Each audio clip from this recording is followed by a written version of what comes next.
tinggalkan nombor wasabi, nanti saya hubungi. Tuan-puan, bisnes public go ni kan, tak kisah dealer, tak kisah penyimpan emas biasa, ianya win-win. Tuan-puan suka, saya suka. Tuan-puan buat tabungan emas, saya dapat upah daripada syarikat public go. Tuan-puan simpan lama, tuan-puan dapat keuntungan disebabkan kenaikan harga. Jadi, tuan-puan suka, saya suka. Sebab tu saya suka bimbing masyarakat menabung emas. Sebab apa? Sebab bisnes public go ni win-win. Tuan-puan buat tabungan emas 100 ke 200 ke, saya dapat upah daripada syarikat public go. Nanti tuan-puan simpan lama, tuan-puan dapat keuntungan, tuan-puan dapat kurangkan sifat boros dalam belanja, tuan-puan akan happy. Jadi saya suka, tuan-puan pun suka. Alhamdulillah.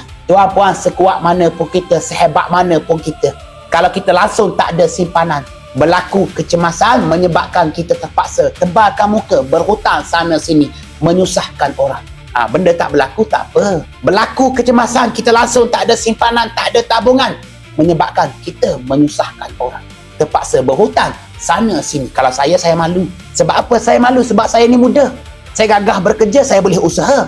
Saya ni masih muda, gagah bekerja, saya boleh usaha. Saya tak ada alasan.